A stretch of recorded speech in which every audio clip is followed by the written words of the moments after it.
Yeah, your mic's fucked. It's clearly fucked. You're fucked. You're fucked.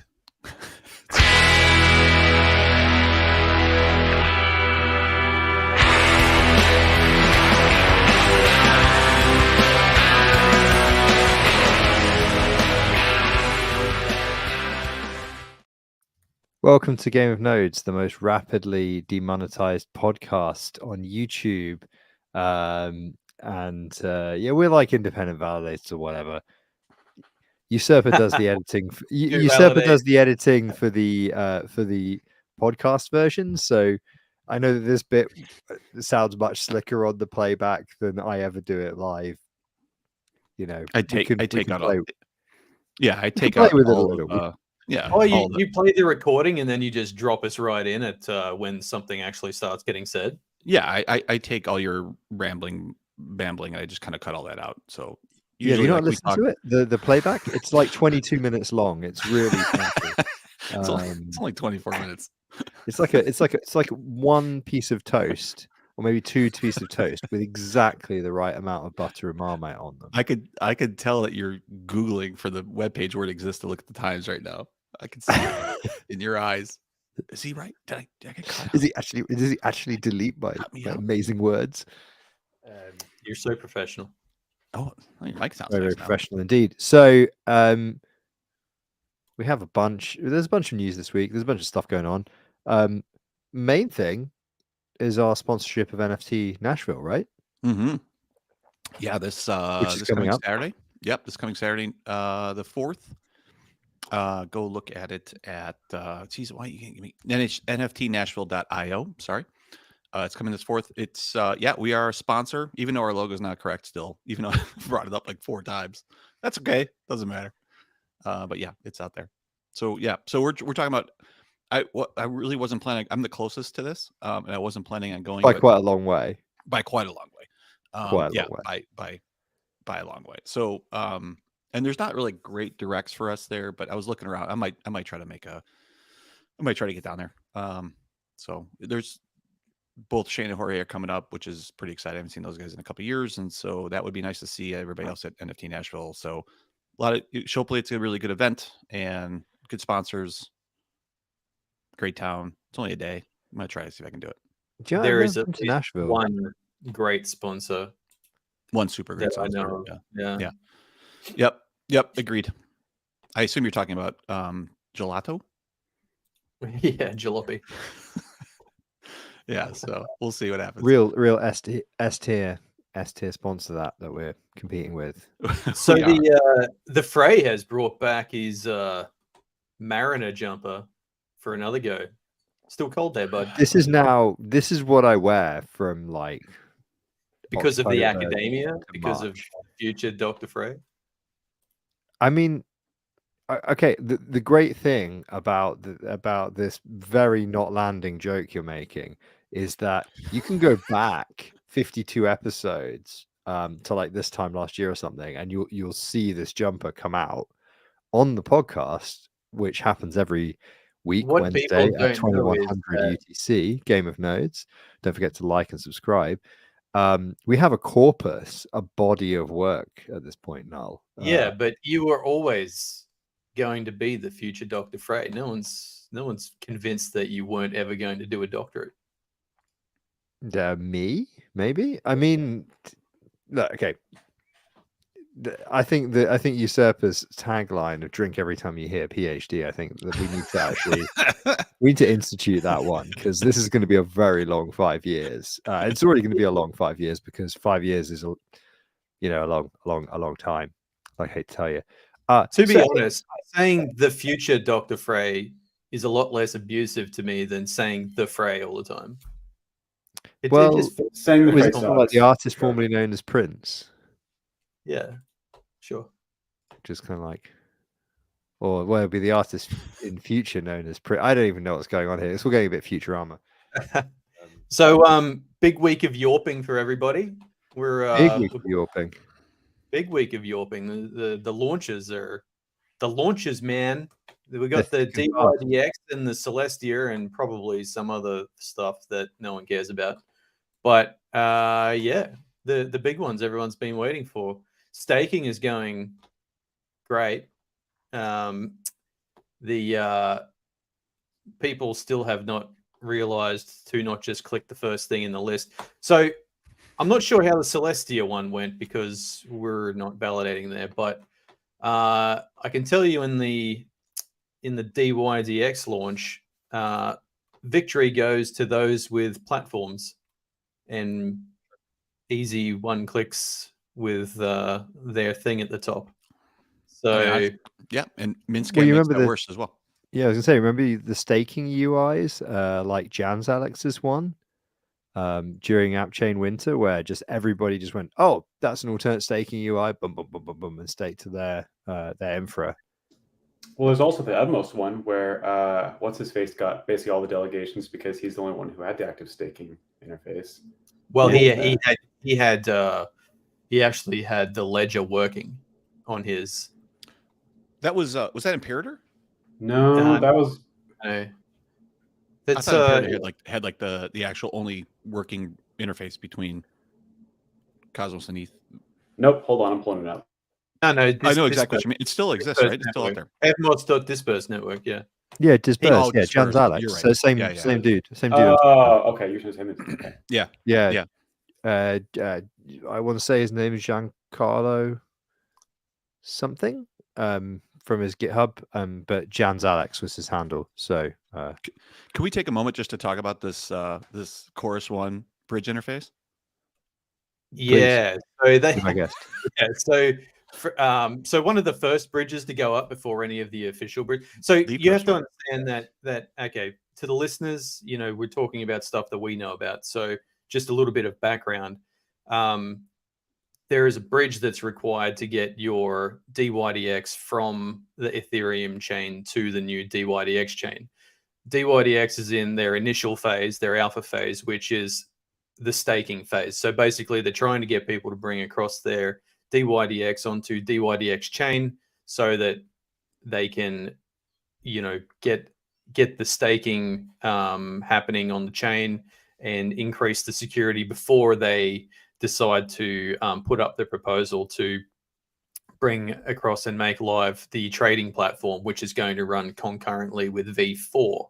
So V4 and V3 are going to run concurrently. They'll have both trading platforms going until there's a clear winner, and then they'll hopefully switch over to the DYDX chain in the future when everyone realizes that it's the best. Now, in the meantime, there was the launch phase, which was basically when a few validators bought up the chain, and then the other validators had an opportunity to join the chain, and then the staking phase. So during the point between where the chain launched and when there were official bridge interface launched, a couple of validators had a bridging interface. So the bridging contracts are created by the DYDX DAO Yes. or their sub DAOs, Mhm. And those contracts are vetted. They've been through the security rigmarole, but they're also open source, and they are free for anybody to create a user interface for. So a couple of savvy validators created some bridging interfaces ready to go for launch, the ones with validators and money to spend on stuff like that. So what one of the validators did was create a bridging interface that to complete the bridge, you had to do a stake at the end. And basically, they were the only validator that you could stake to for the bridge. So being one of two staking interfaces that were available, if anyone used that interface, then they were going to end up staked to that validator. And I don't know that it was highly used, but certainly used by some people and potentially some bigger wallets, which ended up with, at one point, that validator being at the top of the list with basically like a good chunk of the stake. But that's also been so their argument was that, well, you can just delegate one token to us, and then you can like delegate to other people with the rest of the bridged stuff. But it was obvious that Well, but it was also like get the delegation stake to them. But yeah, now that it's a competition, they thought of the thing, they did the thing, they made the money. I mean, No, yeah, it's fucking underhanded though. Like, call it what it is. Like that interface does not state that until the third step. Like I didn't go through it. I didn't finish the transaction. I didn't see if it was actually 2 transactions either. So I didn't go through the whole thing. But when you actually go through that, it does state that it's a bridge. It does state that it's easy, yada yada, blah blah blah. And the third thing it says, now after you do these 2 things, I think one was like enter the address maybe, or you connect both wallets. I think is what you do, right? I don't remember, or if you just enter the D, or if you enter the DYD, I forget exactly how it works. But on the third step, basically, it says, "Hey, we're going to bridge it, we're going to validate, we're going to bridge it, and we're going to stake it." Now, whether that's one transaction or multiple, I don't know. Or if maybe I could run it if we want to run it. But I mean, MintScan is a little bit screwed right now. But there is a significant number of small value DYDX transactions staked to that validator. So the question is, did they understand that? Number 2, the unbinding period is 30 days, which is a little bit different than in other chains where I'm not sure if people coming across like recognize that and I understood what that means and all that kind of stuff. And is there any other utility in DYDX other than staking? Like, why would you hold it? That was going to be my question. At the moment, it's a staking phase. So the only thing you can do is stake. What else would you do with it? Nothing. They're encouraging people to bring across their DYDX to secure the network, and then they're going to launch their services. Yeah. And then in the future, what would you do with it? So DYDX is a staking coin, basically. It's a governance coin. You stake it to get the fees from trading. So you don't do anything with it. You stake it. You stake it, right? So it's for passive income. It's like some passive income, like QG. Yeah, it's an investment, I suppose, in the chain. Whoa, investment! Ding ding ding ding ding. Not financial advice. Wait, don't regulate people with something. It's not an investment. When we say investment, we meant highly volatile shitcoin. So at the moment, Cosmos Station is the #1 validator, and I suspect that that's because they're a more highly used platform. They've launched their bridge, and they have their validator at the top. So and wait, who is the validator that front run the interface then? Chorus One and Maria. Maria had a more equitable interface. I don't believe you had to stake with their validator to be able to bridge it. So Chorus One and Cosmos Station are at the top. There's between the top 3 validators, there is like, what's that, 30, 40, about 50% of the stake in the top 3. I mean, the numbers are very low so far. The amount of staked token is basically nothing. And other than the top few validators that appear to have delegations outside of the from users,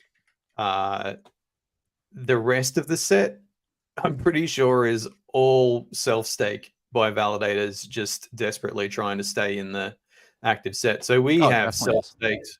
Yeah, we've self-staked about $5,000 and steadily going down the list. We're $5,000. A couple of days ago we were 20, now we're about 40. Hey, is that 5K DYDX tokens or Kanga bucks or USD? No, so 5,000 USD, probably more than that. About 2,300 DYDX. I mean, I didn't want to, but it looks like we're going to have to invest more in DYDX just to stay in this competitive list. So, if any of y'all are whales, come and drop some number. What's the number of validators in that set? There's 60 There's 60 validators in the set, and there is another 37 in the inactive. So the floor is fucking lava right here. There's 60 in the set. There's 60 in the set. The floor right now is basically 1,050 tokens, which is basically, I think, what you guys launched at Genesis, like, right? About what, $1,000 $2,000, something like that. I think it's about $2.40, something like that. So it's So $2,400. yeah, it's something like that. So yeah, So we you're did the looking at same. like We $10,000 investment buy-in to secure your spot, and that's that. What happens if DYDX decide that the chain is not valuable and they sunset it in a year? I dare say that there would be some sort of snapshot and then a bridge back into There'd be a bridge Ethereum. back. Yeah, some you would think. fashion. Yeah.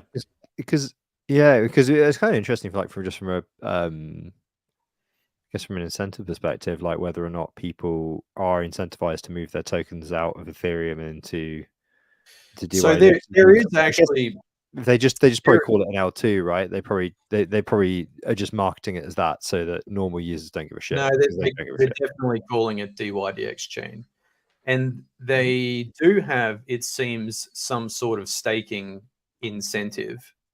There is, it's not a inflation, but there is an emission of some kind because there is rewards accumulating.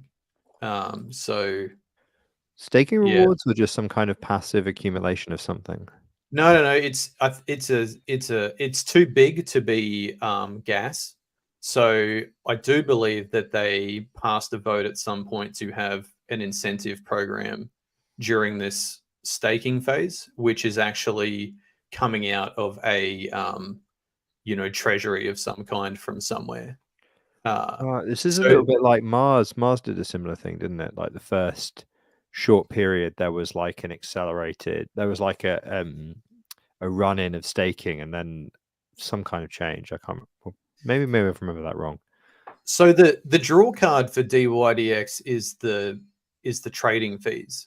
That's where the draw card is for the token in DYDX chain. And in the meantime, there is nothing. So I guess that this was a way of incentive people to use some of the treasury as staking rewards in the meantime to reward the people who were early adopters to bring across their stake. I think they're having, I don't think they're having a good reach to the DYDX token holders just yet, getting them to bring across their tokens. So, well, if you can't trade yet, I don't know why they would, right? well, I mean, DYDX token does nothing for trading on Ethereum anyway. Nothing's paired with it. Everything's paired with like USDC or whatever. etc. Yeah. So the DYDX token is basically just a governance token over there, I think. So, but it still has value. So I'm surprised that is held. You know what I mean? Like if it's not part of a trading structure and there's no rewards that are being distributed based off that, and if everybody's, if those. Well, I don't know how it works on the Ethereum, but presumably it's a similar situation to the DYDX chain where there is a distribution to the token holders, I would assume, but I could be wrong. I haven't researched it at all. So yeah, it'll be interesting to see how this goes. You're right. I do see a reward there. I see about 1% actually is what I'm seeing, both between reward and commission from when we bonded this, I guess Friday or Thursday or something like that. So you're right. There is something showing up there. I don't know where that's coming from. And it's definitely too much to be a gas thing because there's only very few staking transactions going through. Yeah. I mean, there's only, honestly, the number, you can look at the number of the number of transactions is still quite low, right? And the number of individual delegators is still extremely low. I mean, MintScan's reporting that Cosmos Station has 7 delegators, which I think that could be, I'm not sure. Cosmos Station's balked at the moment. There would be a few hundred delegators, I'd say. I don't know. I mean, I do see a lot of transaction hashes, and the numbers there obviously don't necessarily line up with the delegators, so there's clearly a discrepancy there. And that might be an index job that's broken because of the fire or whatever the hell it was happening in the power OVH. issue. Yeah. Yep. No, so it was Cosmos Station, I think, I mean, they've only really had one delegation that's of any significance, which someone just came and dropped 150 grand on their, $300,000 on their validator. But anyway, it'll be interesting to see how it pans out. In the meantime, it looks like we're going to be putting our treasury into trying to stay in the set, which, that could be, I don't know in token terms whether that's a good investment, but certainly like trying to stay in this set, I think, is a good investment for the long run, particularly like when delegations actually start to flow into it. So I also think that you're gonna like right now. I think most of these names here, minus a few, are mostly Cosmos names. Once you get like real large Ethereum validators looking at this and recognizing that, and they have the assets that Cosmos validators do not have, I think the set changes dramatically. So we'll see. Of like that's really what happens in those types of situations when you have a large amount of Ethereum users using another chain, like something like this, like those. You start getting the chain layers. You start getting like you start getting the much larger organizations that have 10, 20, 30, 40, 50 million under management. And then you start seeing some movement in here. You know what I mean? So yeah, I don't think the set is going to end up like if you look 2 years from now, it's not a typical Cosmos validator set. It might look at it from a VP percentage. You might have still a very broken for VP percentage, which I would expect to have here. But I think you'll have some very different names in here too. Yeah, I think you're going to be pretty accurate there for the midterm. And even Chorus One, I would put Chorus One in that list too, right? They're definitely. I think they definitely didn't get the traction they were expecting with their state. Well, their bridging interface. Yeah, it's a tall order to ask people to get something to get people to use something that's not official, yes. and B, something very new for the DYDX token holders anyway. So yeah, that'd be interesting, man. It'll be interesting to see. Yeah, I think, I mean, like you said before, like it's worthwhile probably trying to stay in the set, like which we're trying to do as well. And it's an existing token. It's not like we're throwing money out the window at something that has an extremely uncertain future, right? So the knowing that there's years here of history in terms of token price helps significantly. Like you're not just buying like something that's just getting minted, right? So as far as the DYDX token is concerned, right? And to anyone listening, this is not financial advice. This is just my back of the envelope bullshit that I did to decide whether I wanted to actually invest in the coin. And I'm not telling anybody to go and invest in this coin. It's just my musings, right? So I did some back of the envelope shit, and assuming that all of the token was on DYDX chain, and assuming that all of the current trading volume was on DYDX chain, which you would not expect to happen for a good long time because of, people have invested in bots and all that type of shit for V3. So there's going to be some time for them to migrate over when they're goddamn well, good and ready. But my back of the envelope fair value was based on those factors was about $6 a token. And that's in this bare ass market with pretty thin trading volume across the whole of crypto. And the way I worked that out was basically taking the expected revenue, which is in a stable coin. So it makes it a lot easier to actually make a calculation on, and just predicting what the revenue per token would be, and then what you would expect to pay for an asset in the real world, given that kind of return of about 10%. So typically you would expect a return in the current market in the IRL, probably less than that, like somewhere between 5 and 7 would be what an investor would be looking for on their capital at the moment, maybe up to 10. But because of the risk that you would associate with having it in this ecosystem, I attributed just a little bit more risk to that. So which you expect a higher return, higher risk. So based on about 10% return, I came up with about $6 a token. But that's in ideal factors with everything operating on DYDX chain, which probably won't happen for a good long time. So, but if you imagine in the future, like once the markets actually pick up, and if the DYDX chain gains traction, then there could actually be, like an argument for a much higher token price based on an increase in revenue from trading fees. So I do the same for Juno. Do the same for Juno. I want to hear that level of analysis on Juno. What's the target price? Because we're up 107% this week. I can't actually make. Is that because of the crypto.com listing?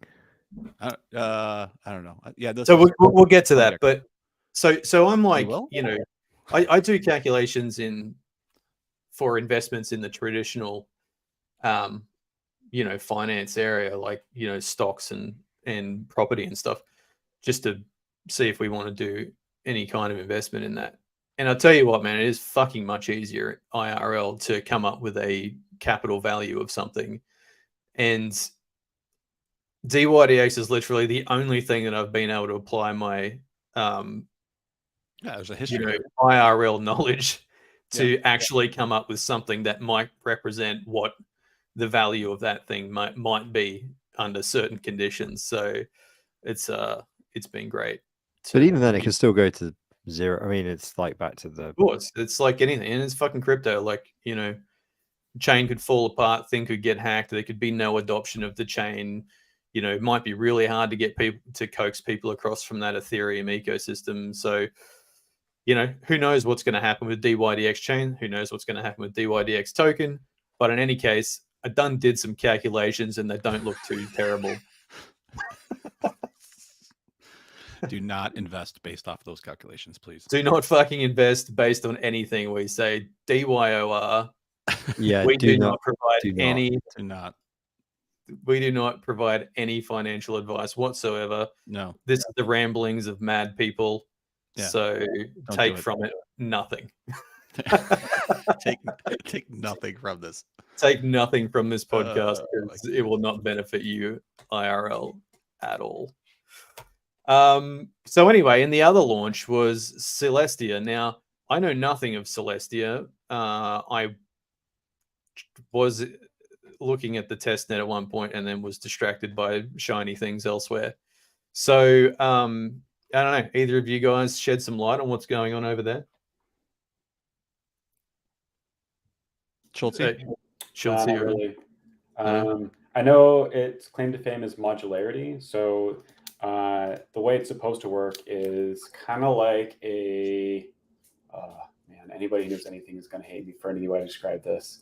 Think of it like a roll up for its own chain.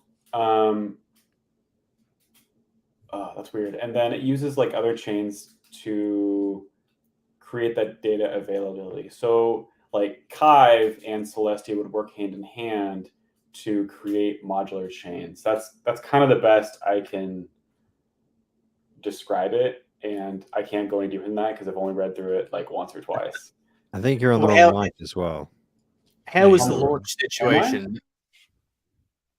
Let's get some info on the launch situation. Like how did that? Was it smooth? Was there any bullshit? There's always bullshit. It was actually quite smooth. It launched and things went. So wait, are any of us validating Celestia? Schultz is. I thought Schultz is, isn't it? I joined. Yeah. Yep. Oh, there we go. Did you join after? So Schultz, were you involved like prior to mainnet, or you just joined after mainnet? Yeah, so I was involved prior to mainnet. I missed the call for the latest test net, which meant that I ultimately missed the Genesis. But whenever it dropped, I basically bought into the set and Yawped like hell to get some delegations. That's what we do. Yep. Yawp. That's our game. That's our business model. Was that Yawping to the foundation or was that shilling to the plebs? A little bit of both. A little bit of Yawping and shilling, but you can't Yawp to. You can't. You shilling? Really? That doesn't really work, though, does it? Well, I ended up getting a foundation delegation. So yeah. It was a Yawp. Yeah, the Yawps work. Mm-hmm. But you're probably doing both. It's just that the Yawp paid off. Yes. Yeah. I mean, the shill very rarely pays off. Yeah, it's true. I mean, it's paid off kind of a little bit. It helps fill in the gaps, but the big blocks are foundation or whale or right. Yes. Like it's always that side. So Rama's going to kill me here. The big news of the week is the Juno temporary reversal. Temporary reversal? Yeah. What, because of the crypto.com thing? Well, yeah. Well, I don't know why it is, but they've that has to be the reason. Tokens up, number go up. Happy days. Number go up by 100% to a very small number. 50 Well, cents? actually, no. So the ATL's around like, get out my fucking I think it's up. I think it's up 100. It's over 100% from ATL. No, it's up. Well, it was up. It was up at least 200%. No. It was 60 cents. It was down. Well, 300%. It was down to like 14 cents, right? Up to 60 cents. I It's thought like it was. a I thought it Yeah, was it like was down to 22 or something. 10 cents, I think, at one point. It was pretty low. Oh, So it okay. was It was like down to 12 cents. It's right now. It's Oh, up then- 316%. But Yeah, I was Yeah, going to say it had at makes least sense, yeah. doubled, like in Yeah. value, but I hadn't There realized you it had go. tripled. By the way, like, there's so much fucking Twitter talk around everybody talking in percentages. It's such percentages are a funny thing. Like, they don't really work the way you think they work. So just to talk only. I mean, I know how percentages work. But it's all everybody just talks in percentages and doesn't talk in actuals, and I think it's such a misleading type of thing when you only. Yeah, it would be good to like. It's better to just do multiples, isn't it? You're just like it's 2 times or 3 times. 2x. a bit, Yeah. But like, Those are very easy numbers to work with. yeah, it's easy. I mean, in the last easy to tell 12 the months, story. it's done a 0.05x. There Yeah, you go. I mean, right. There you Bring go. it down 99%. Related question in the yeah, Juno's up about 1,000,000% and is now only 89% down, says Ben Davis in the chat. Yeah. And also pointedly asks, is HAL working? It seems broken on my laptop. It is well, for some definition of working, it is working. It's just that the UI is still disabled. Because after working out what was going on with the bug that happened when Juno block times halved, we haven't worked out what the best way is to actually fix that. So the working basically you need to change it. Give people the ability to. Oh god, there's two ways of doing it. It's basically a configuration change, rug pulling. It doesn't even rug pull. It just makes it just orphans stake in a weird way, and no funds actually have been touched. Like it's a blockchain, right? But the way you get back into a recoverable state and then ensure that everybody gets their stake back. There's a more manual way and there's a less manual way, and there's also a little bit of a problem in that the DAO itself has been so the DAO controls the contracts, which are how you change this and fix it and do migrations and stuff like that. The other problem is that in order to make the DAO quorum, some of the founders have to stake, and we were the ones who had our stake locked when the bug triggered. So there's a whole bunch of intersecting annoying things that mean that coordinating getting it back running is actually quite hard. Although AS Weaver actually wrote some code to automate a big portion of that, which is on my pile to review. But at the moment, there is an Aptos preview net going on, which is absorbing all of my non-research time. So there's a whole bunch of stuff going on. Would be my TLDR. Ben Davis provides a ChatGPT summary of that diatribe with this. So no.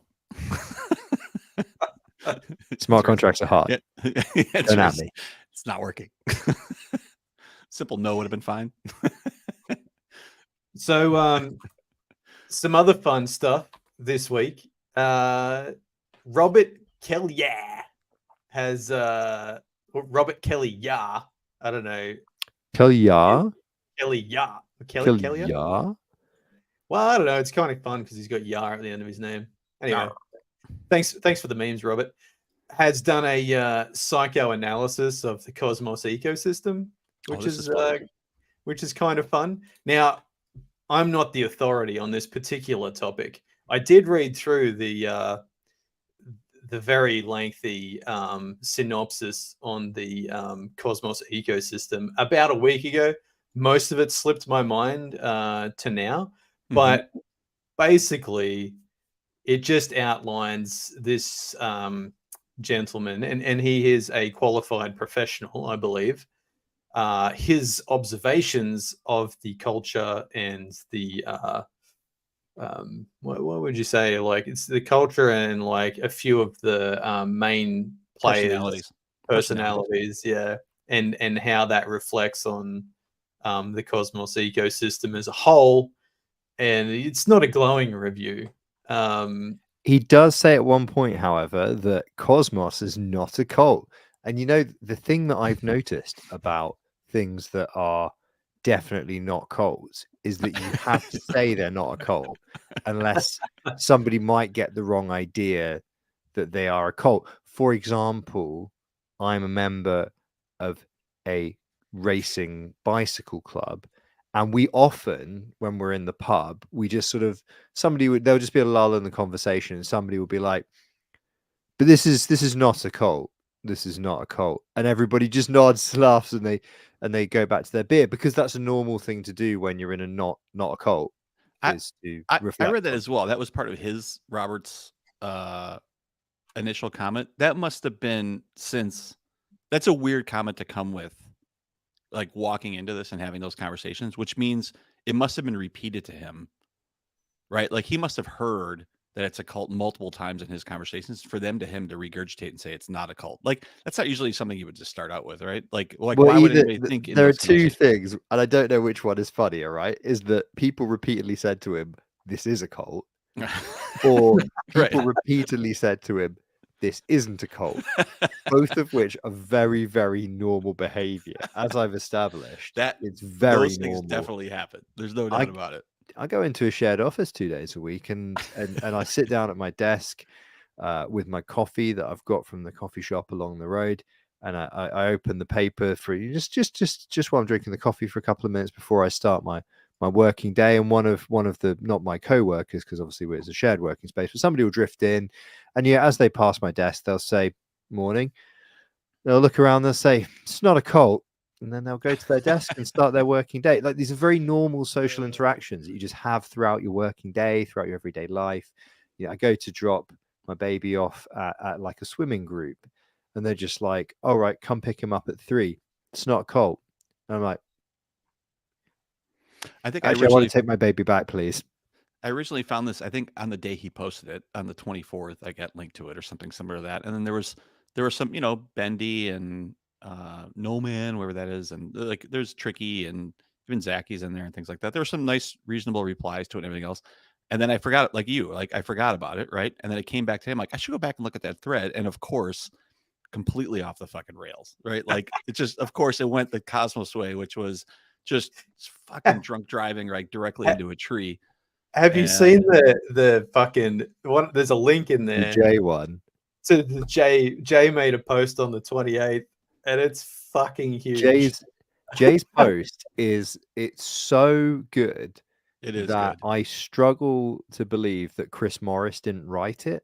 Like it feels like the sort of shit that you would get in one of those dark early 2000s British comedies, like the one where there's like a completely deadpan news segment where a paedophile dresses as a school, bear with me, and a bunch of kids go to school, and then they interview like a local authority member, and they're like, "This is the one thing we didn't want to happen," and you're just like, "This is so bizarre," and whatever. But he has like this whole the post, if you've not seen it, is amazing. It's like it's scripted. He has maybe 300 to 400 words and a whole bunch of bullet points on the history of Cosmos, and we're talking going back to pre-Tendermint, right?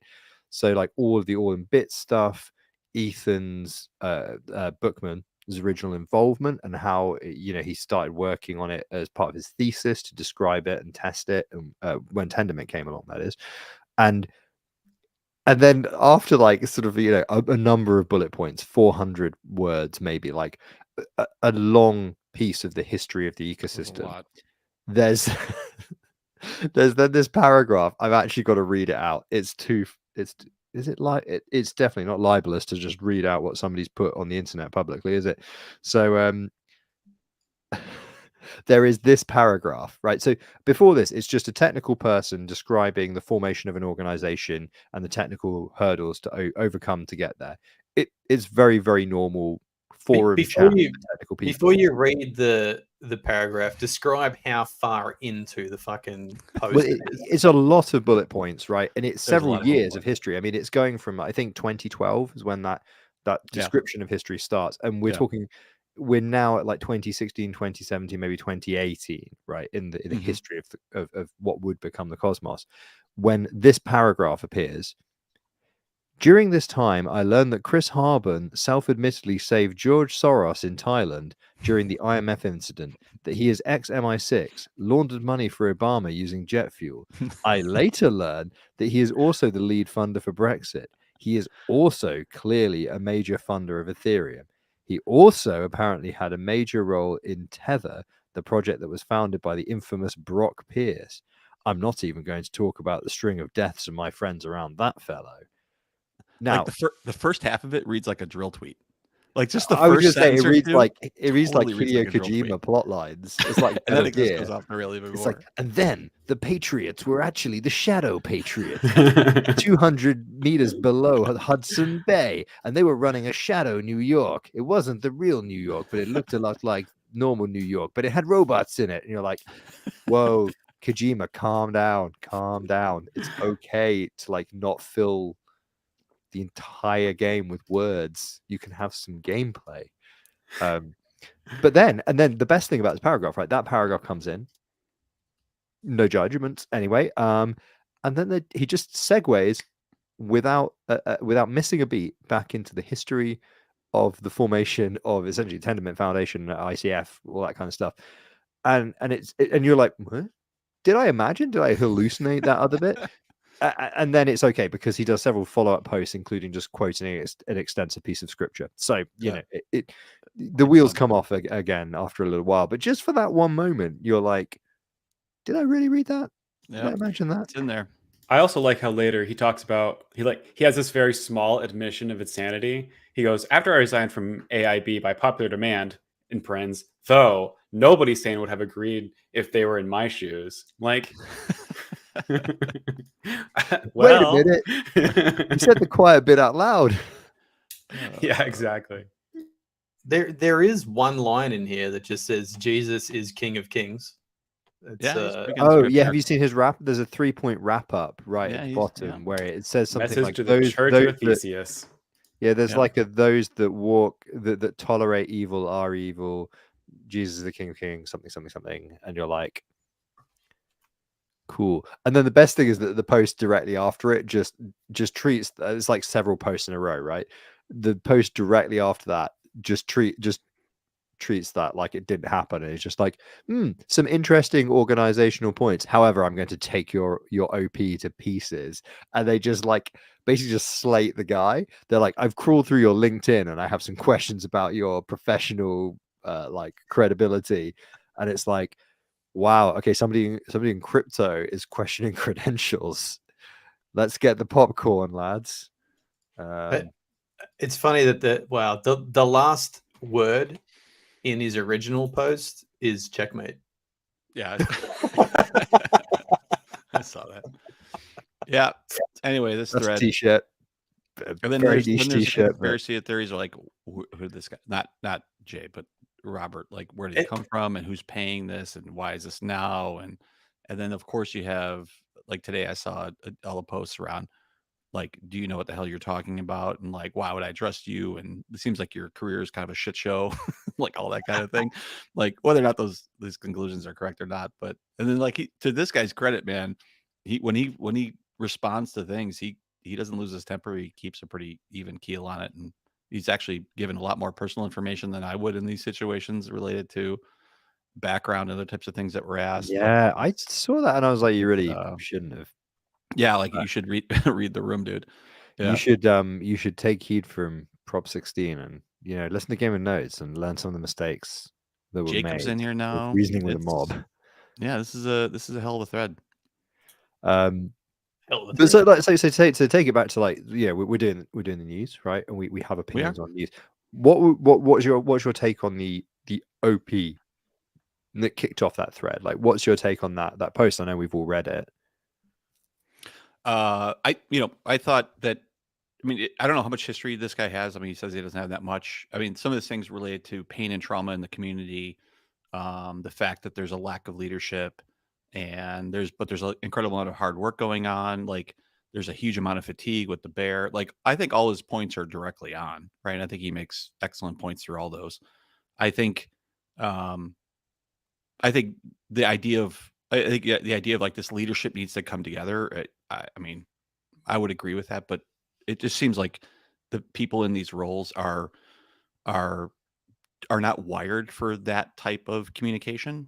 I think their egos are very large, but their skins are very thin, and so it turns into like a he said, she said, yada yada. I'm carrying this baggage, and like people who you think are adults in those situations, even in this thread, come across as extremely petulant, like just very childish. I think, in terms of doing some of these types of things. So, is it broken enough where that, like, if this is the original 8 or whatever the fuck it is, relate to that, is that going to fix itself? I would probably say no. But I don't think but on the other hand, I don't think necessarily that the Cosmos future has anything to do with this shit show.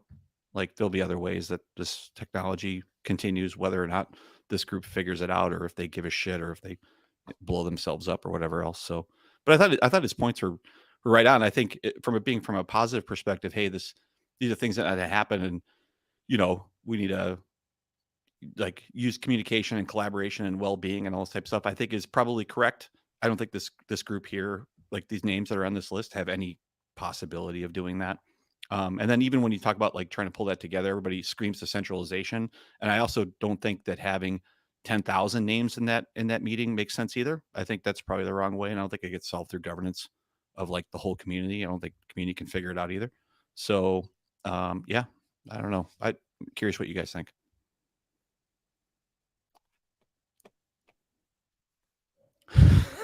Don't leave me out on a fucking limb here.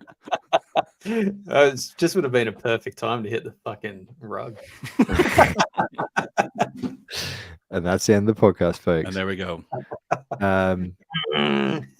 Well, I don't know. So my take would be like, I read that and I thought, yeah, like Serp did, there were some pretty spot on points. I think that like there have been every single generation of leaders in the cosmos, or even just people who work in the cosmos, have like a variety of trauma points that are not actually resolved. Like as in quit your job trauma points. There's like everybody has at some point, like, okay, most people have, maybe not everybody, like worked a job where something so bad happened that you were like, fuck, I need to quit this job. I need to literally get any other job than this job. And until you're out and done and it's in the rearview mirror, you're just like, and like that combination of burnout and trauma that he kind of identifies, like, I think is very common to a number of different people and a number of different teams for a number of different reasons. Like, and you can see it whether it's just founders falling out and like bad conflict resolution, or like I think there was a lot of trauma in the Atom community because of the 2.0. Obviously, there was all the stuff with Prop 16 and Juno and a whole bunch of stuff around that. And that's the one that's like very close to my heart, I suppose, because speaking frankly, I think that what happened, like Juno, is a really good example of something that looks like a DAO and looks like a community, but the reality is it was run by a very small group of people, of which within that group of people there were even fewer people that were actually doing the majority of the work. But the people who benefited most from, let's be real, the people who benefit most in the cosmos from most of these chains are the founding teams and are specifically the founders, right?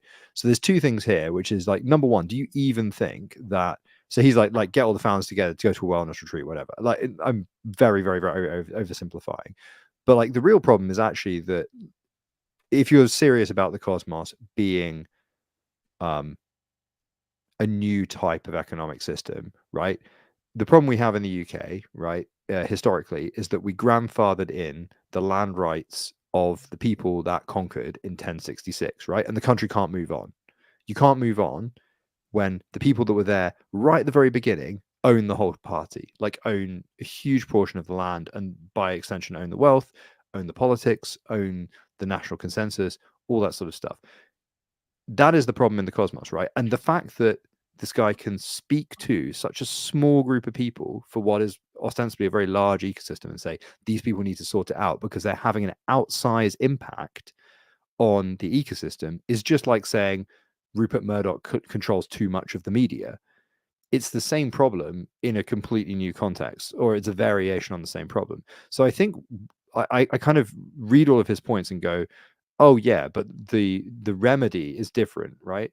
Which is that you need to get it to the point, like the Chango thing we discussed the other week about Jack, which I thought was actually a less fair takedown. Is that you need to like get to the ecosystem will be healthy when you get to a point that you're not always looking at your shoulder over your shoulder at the small group of original people that were there, unless you can move past that, the whole ecosystem NGMI. And to some extent, the more economic power they have as well, the more the ecosystem is completely, it's just centralization, right? It's just centralization. And the fact that you can even speak to this group of people are having an outsized influence is evidence. It's a bearish indicator of centralization in the ecosystem. And that's the thing that I took away from it, amongst other things, which is that, you know, I think also a lot of the stuff with the incentives and the who's getting hurt and all that sort of stuff is very, very, very lopsided. That was the other thing I was thinking. So yeah, I don't know.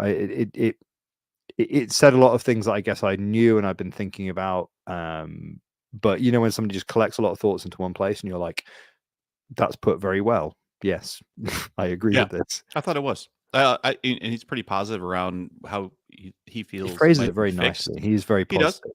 He's very positive, I think, throughout that whole thing around, and also related to how he thinks it can be fixed. I mean, I don't know these individuals really at all, right? A couple, like just casually and things like that, but being an outside individual looking at it, I really struggle with it being fixed. And to your point, like, should it be fixed, or I mean, is it important for it to be fixed, right? And is that a preset that has to happen for this to move forward, or is it just better that, you know, honestly, that some of the bigger chains today with what we're talking about, the IDX coming in, and I have Celestia, and you know, we're gonna have these other kind of large rollouts coming in. Maybe there's a new guard, you know, and the informals will always be there, and they're going to have those spots. And we were joking about that as well in terms of, you know, there's going to be certain names that are always at the dance in terms of validation, other types of things. But maybe they don't. Maybe the how those groups set direction is not the same team that's setting direction anymore.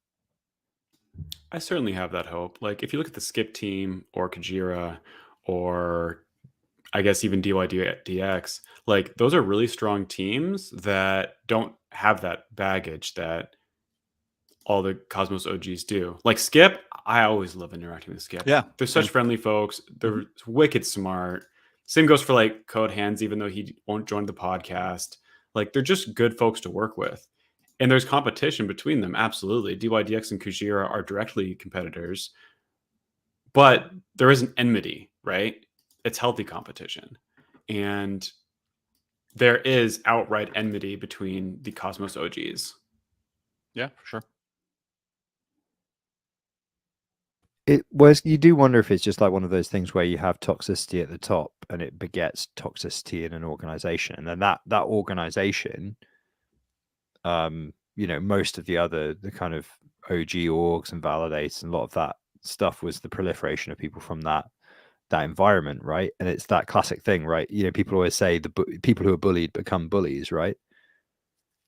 So I think as the ecosystem, and you know, this is sort of following on from points that you guys have been making, but as the ecosystem matures, I think those crazy voices will get less and less, and orgs and, you know, well organized money will come in, and things will be a lot more sane in like another couple of years.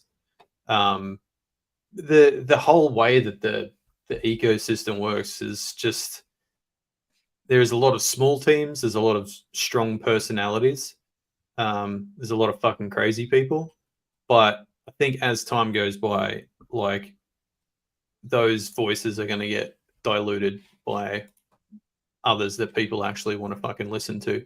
I mean, the drama will still be there. There will still be like an outlet for those who like to punish themselves with drama to engage with. So yeah, There's also another thing which is just like a personality thing. I think the ecosystem overwhelmingly has privileged founders or like personalities who are representatives who are essentially the marketer.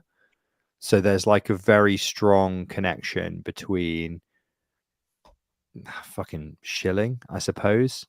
Like and like so leadership and shilling and being loud, those three things have all been conflated, right? And the thing you don't what's striking to me is on very few of the teams do you see servant leaders, right? Which is, I know it's a dull fucking corporate meme organizational design word, right? But you would expect to see that, right? Like I've worked I don't even know that term. What is that term? I've worked for literal psychopaths who could see that it was in their best interest to lead in that style, and so adopted it. Well, servant leadership is like when you sort of you Lead by essentially example, you mean? Like from a dev perspective or something? you don't it's like leading from the middle of a group, yes, by example, but not by being like, I am the leader, we're going to do this thing. It's like consensus leadership. Yeah. And when you look at there's like a really good description of a servant leader was like quite often if you go to a team in an engineering org, and this person should, by the way, probably be like the lead engineer or something, but if it's not, then you have a problem with that team. You go to the team and you basically just like watch them working and you see essentially who is the one who's keeping the group dynamics functioning and everybody's sort of knocking along. And there's loads and loads and loads of different like ways that people try and like automate this or write books about it or whatever. But it's just a personality thing. Like some people are good at it, right? They're good at motivating people. They're good at looking after people. They're good at essentially like looking after the people around them. Servant leadership is really kind of in the name, right? At least that's how I define it, and that's how I've seen it acted out, right? But those people are quite often not the ones when people go to that team and they're like, who is like the main person to talk to on this team? It wouldn't necessarily be that person, even though they are the key person, they are the leader, they are the one that's making the whole party happen. And I think like you do, but then I have seen in other places where that person specifically is the CFO or is the COO. Sure. And they've made a conscious decision, despite the fact they could be very alpha, they could be whatever, to be like, no, I need to actually like kind of, even if it's just self-interestedly, like nurture this group of people and make sure that this whole thing is happening, rather than just being like kind of in it for the ego, you know, like in it because my balls are big, I'm the leader. Yeah, but the interesting thing about here is that like I would assume, I actually feel that most of the individuals that are involved in this thing are try to be that servant leader. Like they're all, I think for the most part, I think they're all technically capable. They're all either in the engineering side or are leading engineering, obviously. It's not so much that, but, and I don't know if they all play that, hey, I'm in the massive role. I actually don't think that's necessarily the case. Like, I don't think they have that ego where they have to be viewed as being a leader, at least the ones in these names that I've seen in here.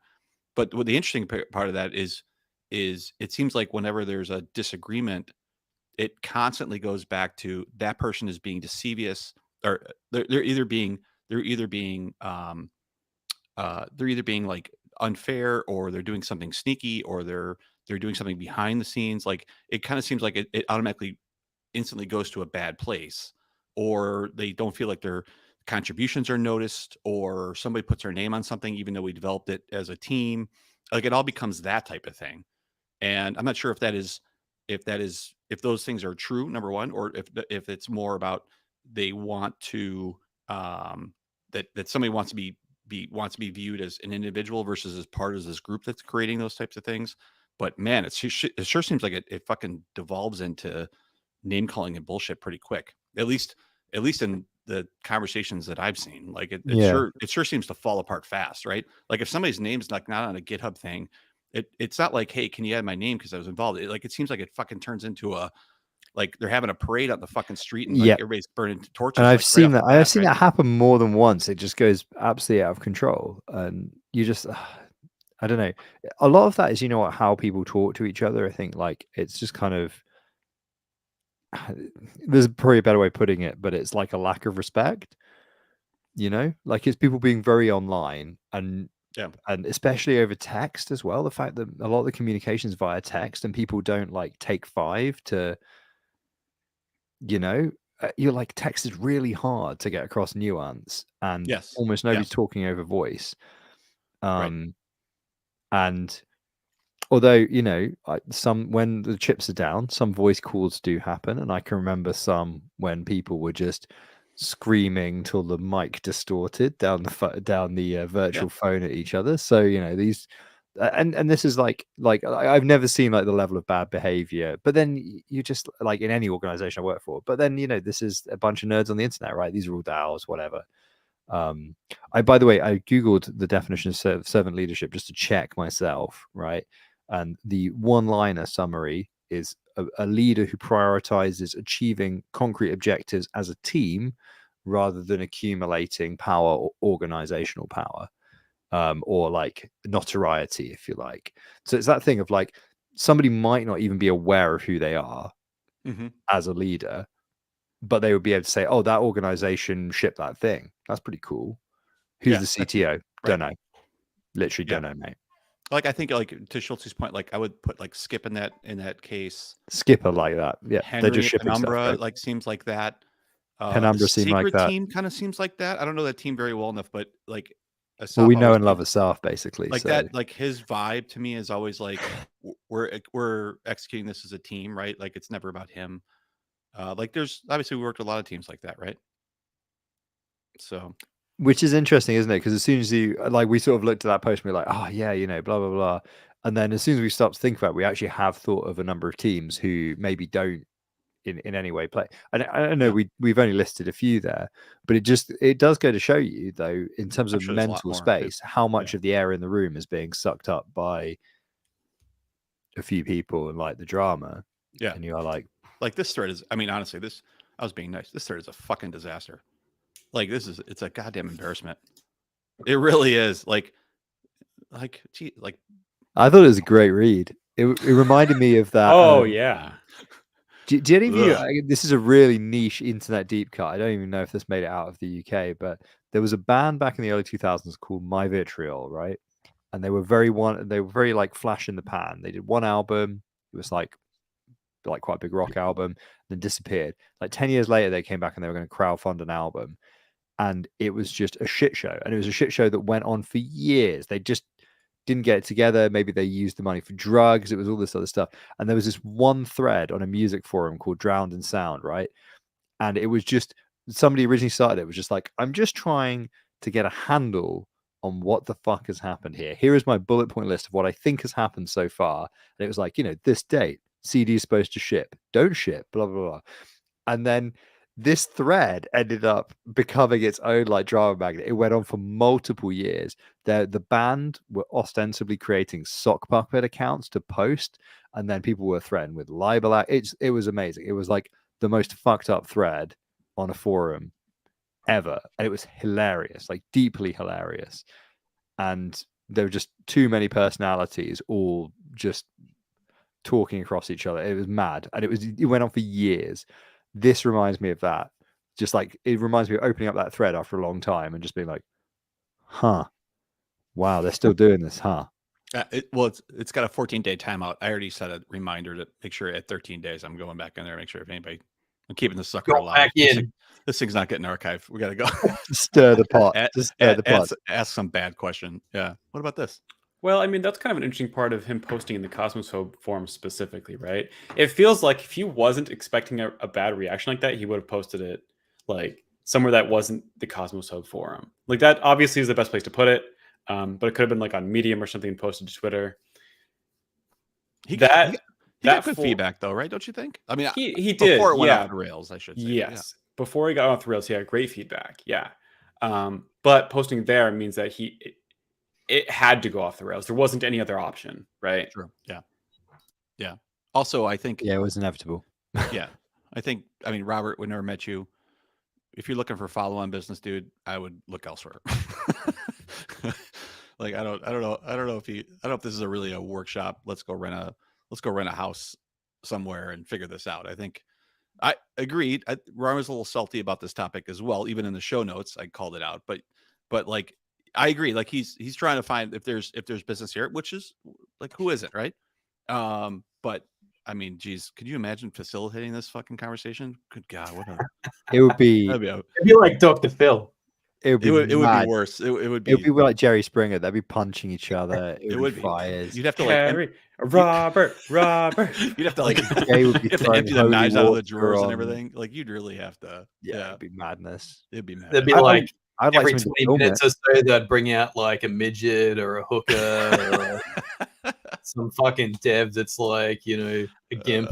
Oh Yeah. my goodness. Yeah, it'll. I mean, I think there's a lot of things to reflect on, but I guess the conclusion is like, at least like, I'm like, you know, you could give those people all the therapy in the world, and I would imagine some of them are getting therapy independently because of the amount of, as we mentioned, trauma and bullshit that's happened. But it's not like, if that helps the ecosystem, then that is just a sign that the ecosystem NGMI. So, you know, a better solution would be to try and ship some more stuff and maybe like break the old guard's grip on the eco. Really, that'd be kind of cool. Rama says he wants to get funded. It's very clear. Well, no shit, dude. Like the guy's out there to try to solve problems like this, and this is a fucking problem. So yeah, of course. Yeah, he wants to. Yeah, no shit. He's not doing it for. Yeah, it's a problem. At the Like, next he looks for Cosmoverse, problems you'll be like wearing this.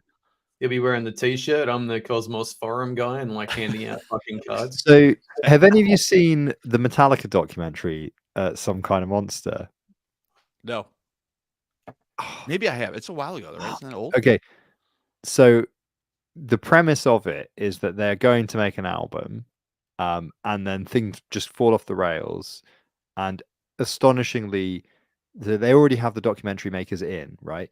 And then they have a 6-month gap. This happens at like 10 minutes into the film, right? Because Hetfield is just like, no, actually need to go to rehab. Can't do this fucking album. And then they come back in and they have essentially like, he's in rehab. He's like, I can only work 4 hours a day on the album. Here are my terms. We're going to have to make it work this way. And astonishingly, they have this, even film it. They talk to the documentary maker. And the documentary makers are like, dudes, this is fucked up. We can just fucking ice this. We can come back next album cycle. And they're just like, and Lars Ulrich's like, no, man, we got to do this. We got to be honest, man. We got to do this. And you're like, this is the dumbest thing you have ever said, Lars. But thank you for allowing this car crash to continue for another fucking 60 minutes. Amazing. It is literally like, it is kind of like Spinal Tap, but real.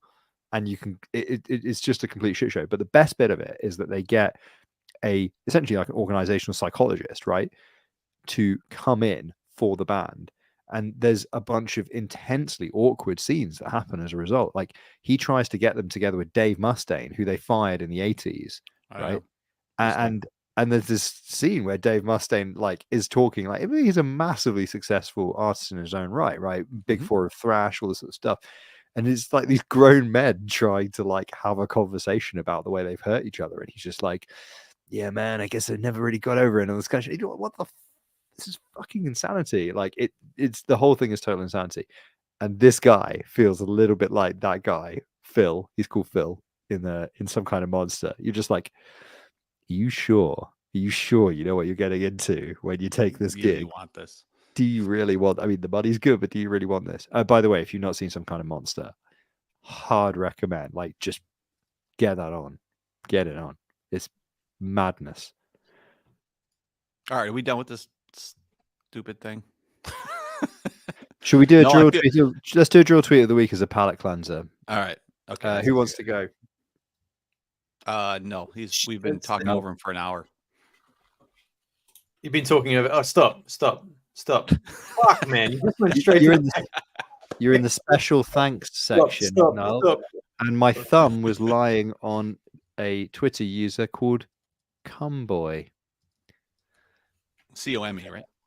Yes. I wonder if that user still exists. Okay, let's try that again. Stop. Oh, we're in the section marked racism. Left page or right page? Oh. Is there any posts by Jaquan? Oh, there's a very famous one on this page, actually. But Pick yeah. that one. Let's do it. Pick that one. Yeah. Well, no, but if you know anything about drill, you already know this tweet. So I want that pick one. it. Okay. I want that one. It's for those that know, it's the dial tweet, right? If you know drill's corpus, you'll know the dial tweet, the racism dial tweet. Yeah, but none of us know that one. Yeah. Just No one knows the corpus. Of Yeah. Stop beating around the bush and let's This is just like get to your- it. All right, whatever. So, okay, turning a big dial that says racism on it and constantly looking back at the audience for approval like a contestant on The Price is Right. That's a good one. That is used a lot on the internet, or was at least, I guess, in the mid 2010s. Happy days.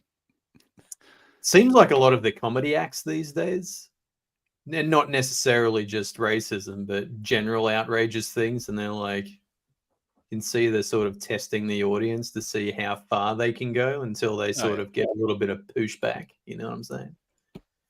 Yeah, I mean, well, yeah. Until people start standing up and walking out. I mean, I guess there's been a period of time where, like, I don't know, there's been a bit of a cultural war going on for a variety of reasons, I guess. And I think the liberal arts consensus, of which comedians kind of broadly fall into, has been, at least my impression of comedy as somebody who goes to a comedy festival every year, the biggest one in the world, I think, the Edinburgh Fringe, is that, like, people have decided to punch up, not punch down, with the way they talk in their comedy on the whole. So it would also make sense that, like, you know, culture is a pendulum, right? It swings one way, it swings the other. It would kind of make sense that maybe the generation below are just like, yeah, fuck disabled people. What? And then they look around and wait to see if anybody leaves the room, and they're like, Right. fucking nailed it, I'm funny. Yeah. not knowing that was literally like every joke in the 1970s, right? Right. But yeah, I don't know. I don't know. Don't know. So yeah, that was drill tweet of the week. Do you want to That wasn't much of a palate cleanser. I'm still thinking about that stupid thing.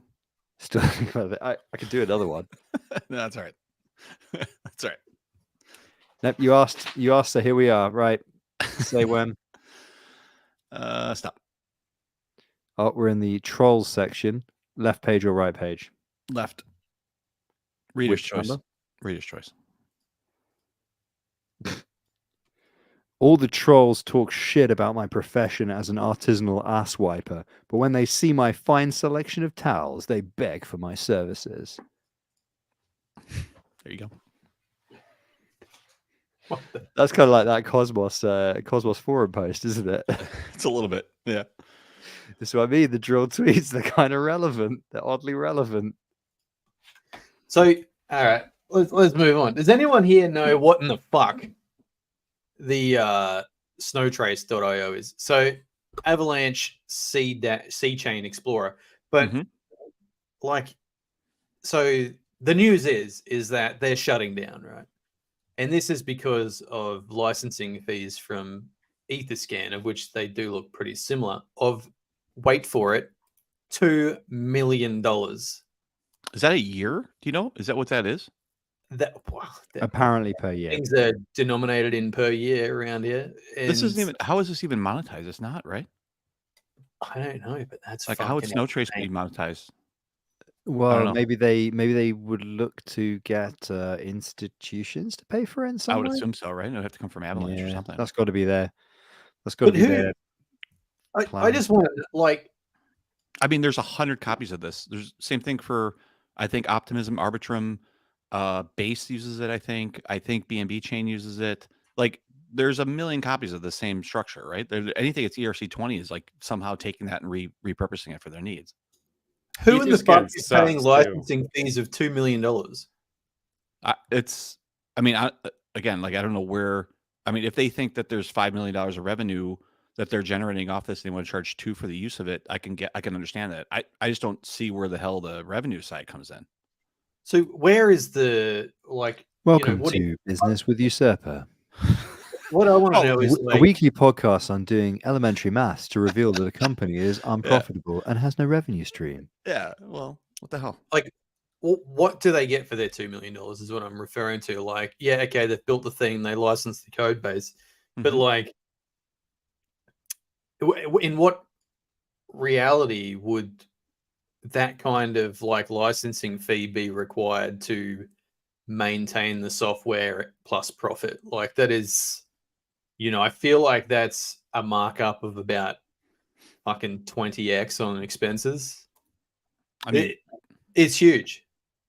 I mean, I know nothing about. I mean, look at enterprise software. I mean, for Jesus Christ, like if you want to get into that situation, like look at SAP revenues or look at those types of things. Like they charge massive numbers for those licenses, but they're not. SAP charge astonishing amounts of money. But again, and like it's so hard to dev implement costs that are it takes so literally small. years of running, and organizations literally fail trying to institute it. So, as soon as we start comparing to, yeah. I mean, if you're questioning ETHScan, if they feel that if they think that they can charge that, they can charge whatever the hell they want, right? Yeah. And if they're the highest, most used tool set, you can say like they're gouging And it, but okay, it's there to sell it.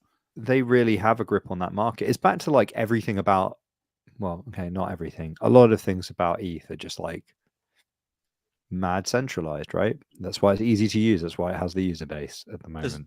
Does Mint what is MintScan licensed for? Do you know? Do they license that out? APIs, I guess. Similar. No, do they actually license the UI though? Oh, I think it. So all right. So Rama has clarified that it's all the underlying infrastructure, indexing, hosting, and all that type of stuff. So I mean, software. So it's a solution. Yeah, that makes a little bit more sense. I read that as being the software licensing fee to use that code base. No, because the code isn't open. They have a whole platform. Like it's the EtherScan. So it's a they deliver a bespoke version for Avalanche, right? Yeah, it's an Explorer as a service. Like, yeah, it's Explorer as a service. Yeah. So did I tell you guys about the guy I met over here in Australia? And he was like telling me about this exchange as a service. Do you guys know about that? No. Basically, you just pay them money and they spin up a fucking exchange for you and you put your badge on it. Stands to reason that exists, yeah. Yeah. Checks out. I was like, yeah, what now? Fuck, all right. Fair enough. That'll work. Sounds good. Yeah. But anyway, they kind of blew me out a little bit. We need a DYDX bridge as a service. Why don't we do that? Yeah. Just take right to our valves. Yeah, like bridge as a service, but backhandedly. Bridges straight to one wallet. Yeah, you can select anyone you want from the list of validators, but it just goes to one validator. Okay, like just being facetious. This is not financial advice. This is definitely not financial crime advice. But if you just like made a drop down on a UI, right, and it says, hey, you're going to bridge to this wallet, right? And the drop down allows them to select their wallets on the other end of the counterparty bridge, right? And they click it and then they hit the button and then the wallet says, hey, you're about to do this transaction.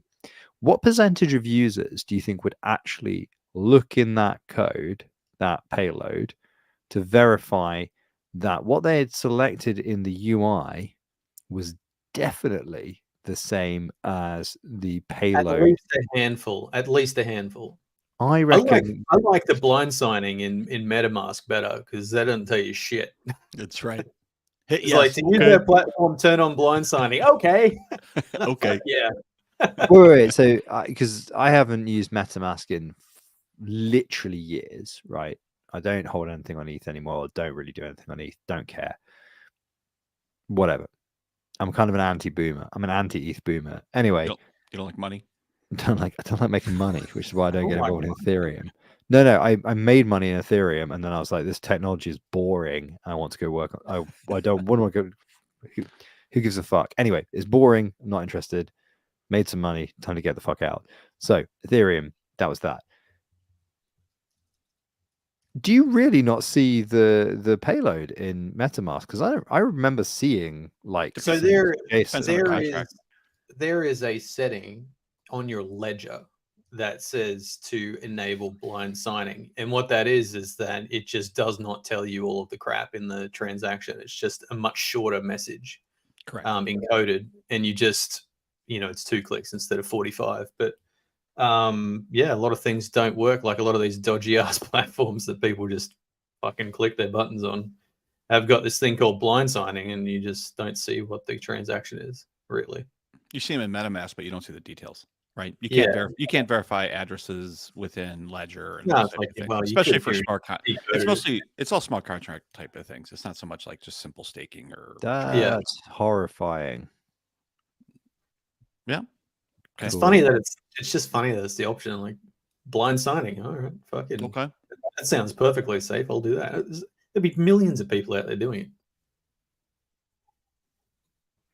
Yeah, it looks So like I've got a there's new couple- idea for a business strategy for Game of Nodes. I'll tell you guys off the stream though, because you're gonna like it. Do any of you know how to? No, we're not gonna do that. But Yeah, man, we get front run all the Also- time with our fucking ideas, so don't get telling everybody. what, like even our financial crime ideas get Goddamn. front run. our DYDX bridge idea. Yeah, remember we're talking about that just like 3 months ago. Remember? We were. I'll find the clip. Yeah, clip from- we can be like the Simpsons of financial crime, like where you go back in time and you find the Simpsons already predicted something that actually then has come to pass in like the 2000s. We'll be like a Game of Nodes. We'll just have thought of all the different No iterations. mention of the billions of plot scenarios that didn't occur though. Hey. Well, yeah, I mean it's what's the one with the plane? Survivorship bias, isn't it? Right? Yeah, that's survivorship bias. Is that right. one? Yep. Speaking of Cool. survivorship bias, the no, I was like, cool. Anyway, speaking of survivorship bias, Aptos PreviewNet is starting to kick up again. Yeah, all Seeing fun and games. 1,000 transactions a second. Yep, starting to pick up a little bit. Well, we have to run 2 full rigs for this one, and there's a lot of logging. What would you say the average spend rate is per validator for this testnet, and how many validators are there, and how long does the testnet go? Testnet is 2 weeks of testing plus we probably spent at least 2 weeks standing shit up, right? Plus, so it probably call it 6 weeks total. I think I'll end up paying for 2 months of machines. Same. Yeah. Both a validator and a validator full node. My guess average spend is probably for both of those $1,000 a month each. I would say maybe a little bit less, $900 a month each. Some of the cloud-based vendors are probably spending 5 times that, maybe $4 or $5 grand a month each. Give you a ballpark number. Each validator, so times 2. So I costed a rough back of the packet estimate for AWS, and my estimate for monthly spend per validator rig for the specs required for this one, which is very high spec, would be about $20,000. So you would have to spend. So, but bear in mind that you could bring it for both or for one. One. So that's automating everything. So the plus side of that is that you could literally stand it up the day before it was required. There's no running. Right. And you could spin it down at day 16, 17, 18, whatever, right? Yep. So the reality is it wouldn't be the full $20,000, but it would also be probably $12,000 times 2, right. Something like that, probably about $24,000 worth of spend. I noticed that there are a number of validators running on AWS. I don't know what their level of automation is, what the level of services they're paying are, because you could also spin up EC2 instances, which are also very expensive, but like not to that extent expensive, right? So there's a variety of levels, right, in that rabbit hole. And then to answer your question on the number of vals, I think in terms of the number of Genesis vals, or the ones that are partner validations, there are 40 of those, so there's 80 total nodes. So 40 times, let's use an average of 2,500 to 4,000 each, right? Maybe when you average the cloud vendors out plus bare metal, 2 validators each, maybe let's say $3,000 each. Just purely in infrastructure costs, not in labor costs. I think 4,000. So Correct. it's at least $250,000 for that.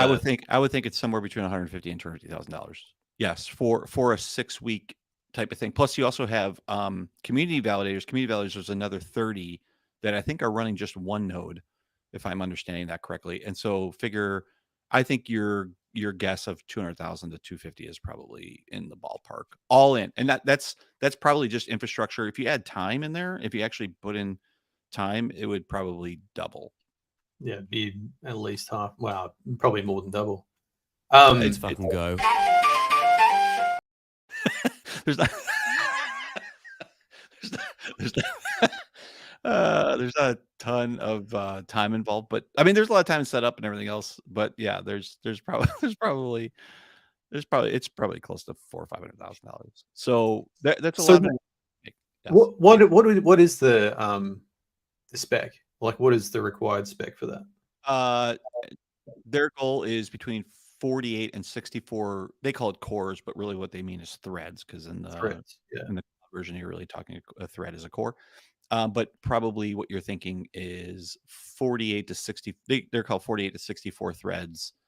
I would say 128 to 36 gigs or more. Plus, in the VFN side is probably another 32 core, 32 thread, and then even the VFN had to be pretty beefy, right? Yeah, I'm using all 7950s. And then it's like we have a 9730, a 9374F, and a 9474F, which is a 64 core box and a 96 core box or 96 thread box. The new epics. So they're freaking pricey, man. They're big boys. So yeah, they're like, plus there's a lot of 9254s out there, which Vulture runs. We're 9254s, which is 512 gig of RAM at the bottom of the new epic structure. And then you have a bunch of trying like 9700s or 7300s. I forget what the one previous to this is. And so it's a part of a mix. So the Aleo or however it's pronounced, Aleo. The Aleo, is that it? Aleo? That's what I'm going with. Quasar, I don't know. That's something, when I think. Quasar. So the Aleo testnet is actually it's a pretty high spec testnet as well for the ZK stuff. So cool. I think they were recommending 64 threads. So are they? I mean, these new epics, man, they are fucking badass. they are so much fun to run. Like they're just I could just imagine you bringing up HTOP and it's just like fucking filling the screen with threads. 96 across and then 3/4 of a terabyte of RAM, and then like it's just the amount of parallelization there is just insanity, right? And plus each individual thread is like really fast. I mean, it's not like a 7950 fast, but like they're really fast on the thread side too, right? I was going to mention like those high thread count CPUs to date have been like actually pretty